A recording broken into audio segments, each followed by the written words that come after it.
جو تحفظات ہیں اس کا اظہار بھی کیا تھا، اور انہوں نے کہا تھا کہ یہ ہمارے ساتھ ایک جو جسے ہم کہہ سکتے ہیں کہ یہ جو وعدہ کیا گیا تھا کہ ایکول گراؤنڈز ملیں گی، تمام کو لیول پلینگ فیلڈ ملے گی، تو یہ اس وعدے کی خلاف ورزی ہے۔ اور اس کے ساتھ ساتھ پیپلز پارٹی نے جو ان کی اپنی لیڈرشپ ہے، خاص طور پر جنوبی پنجاب کی، رحیم یار خان کے مخدوم احمد محمود صاحب اور گیلانی خاندان اور دیگر لوگ، ان کی بھی باز پرس کا سلسلہ شروع کیا ہے، اور پیپلز پارٹی جنوبی پنجاب کی لیڈرشپ سے جواب طلبی کی جا رہی ہے کہ پائن تسی کہ کوئی امپورٹڈ ستو پی رہے ہو، آپ کے پاس ایسا کیا چیز ہے کہ لوگ باقی جگہوں پر اٹریکٹ ہو رہے ہیں، پیپلز پارٹی کا نا ہی نہیں بج رہا۔ یہ کیا سچویشن ہے، اور اس سچویشن کو کسی بھی طور پر قابل قبول نہیں کہا جا سکتا۔ اور ان کا یہ کہنا ہے کہ جناب ہمیں تو بہت زیادہ توقع تھی کہ لوگ ہماری طرف آئیں گے، لیکن ایسا نہیں ہوا،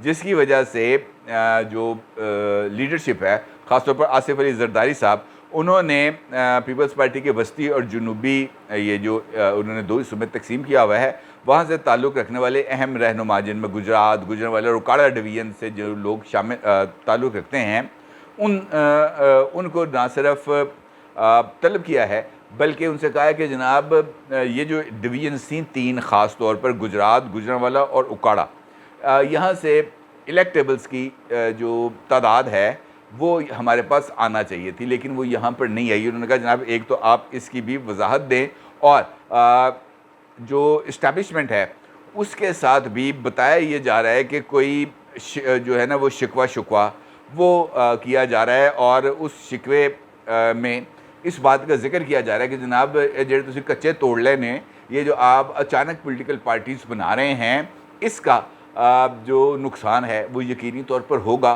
بہتر یہ ہے کہ سیاسی جماعتوں کو سیاسی انداز میں کام کرنے دیا جائے، ادروائز یہ نہ ہو کہ کسی نہ کسی لیول پر ہمیں آپ کے سامنے آ کر کھڑا ہونا پڑے، اور اگر ہمیں آپ کے سامنے آ کر کھڑا ہونا پڑا تو یہ ایک سیٹ بیک ہوگا، اور ہم اس وقت یہ خواہش نہیں رکھتے کہ ہم اس پوزیشن پر آئیں۔ پیپلز پارٹی کی طرف سے یہ جو پیغام بذریعہ شہباز شریف بھجوایا گیا ہے پاکستان کی اسٹیبلشمنٹ کو، یہ بھی بہت ہی زیادہ خطرناک بھی ہے، اور یہ اشارہ کر رہا ہے کہ مستقبل کا منظر نامے میں اسٹیبلشمنٹ کے ساتھ کوئی حکمران اتحاد کی جماعتوں کا بھی کچھ 36 کا آنکڑا ڈیولپ ہونے والا ہے، اور اس سے جو ایک اس وقت کی جو ہمیں سچویشن ہے وہ ذرا تھوڑی سی ہل جل ہوتی بھی نظر آ رہی ہے، آلدو کہ اس وقت مسلم لیگ نون کی حکومت بھی اور ان کے اپنے لوگ بھی، جس طرح میں نے آپ سے گفتگو کے آغاز میں بتایا، وہ حرکتیں کر کے اسٹیبلشمنٹ کو ناراض کرنے کی کوشش کر رہے ہیں، اور یہ وجوہات ہیں جن کی وجہ سے کچھ تناؤ کی سچویشن ڈیولپ ہوتی چلی جا رہی ہے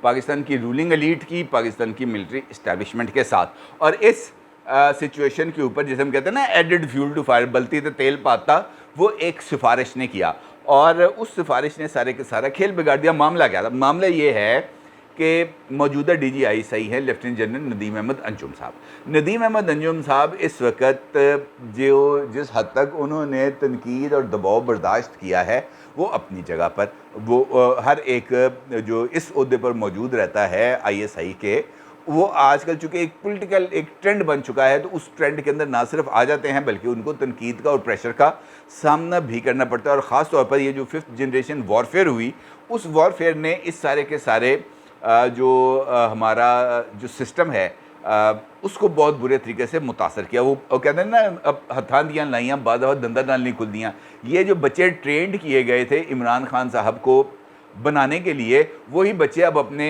یہ جو سکھانے والے ہیں انہیں کے اوپر چڑھ دوڑے ہیں، اور یہ سچویشن ڈیولپ ہو جاتی ہے۔ ڈی جی آئی ایس آئی کے حوالے سے پہلے بھی کیمپین چلتی رہی، اب بھی چلتی رہی۔ جیسے ہی اس بات کی خبر ملتی ہے کہ جناب ان کو ایکسٹینشن دی جا رہی ہے، تو آپ کو پتہ ہے کہ یہ جو یوتھیاز ہیں ان کی طرف سے اس پر جو تنقید ہے وہ بننی تھی، اور تنقید شروع ہو جاتی ہے، اس میں ایسی کوئی بات نہیں ہے۔ البتہ جو اصل ایشو ہے وہ پرائم منسٹر کا اور آرمی چیف کے درمیان ہے۔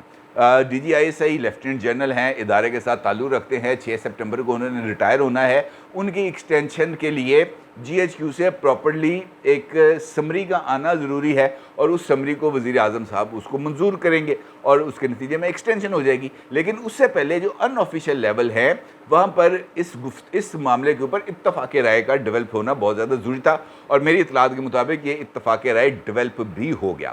اور اس پروسیس کے اندر, اس سارے پروسیس میں, یعنی اس گفتگو کے پروسیس میں شہباز شریف صاحب نے بذات خود جو آرمی چیف ہے ان کے ساتھ رابطہ بھی کیا, اور اطلاعات یہی ہیں کہ آنے والے چند روز میں یہ والی جو سمری ہے یہ موو بھی ہو جائے گی, اور ان کی ایکسٹینشن یہ جو جانے سے پہلے یہ ایکسٹینشن ان کو مل جائے گی. دوسری جانب جو اصل سچویشن میرے سامنے آئی وہ ایک اور بڑے سینئر جنرل صاحب ہیں, اور وہ جنرل صاحب اس وقت جی ایچ کیو کے اندر ہی ڈیوٹی دے رہے ہیں, اور ان کی بھی ریٹائرمنٹ یہی سپٹمبر کے اندر ہونی ہے. اور ان کی ریٹائرمنٹ کے حوالے سے سفارش کی گئی چیف آف آرمی اسٹاف کو کہ جناب آپ انہوں نے تو ایکسٹینشن دے, تہاڈی مہربانی, میرا بڑا اچھا تعلق والا ہے, اس کو بھی اگر آپ ایکسٹینشن دے دیں گے تو آپ کی بڑی مہربانی ہوگی. آرمی چیف ایک دم چونکے, کیونکہ وہ معاملہ جس میں نے آپ سے گفتگو کا میں کہا کہ 2 مختلف ڈومینز ہیں.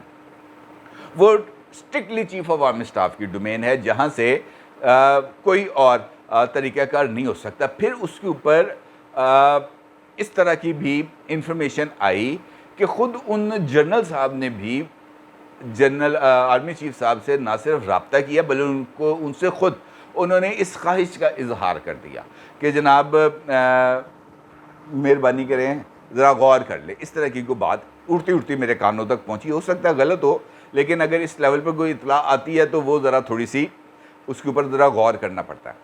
اچھا, وہ معاملہ ذرا تھوڑا سا انہوں نے غصہ کر گیا, ان کے یار یہ کیا چکر ہے, یہ تو بالکل قابل قبول سچویشن نہیں ہو سکتی.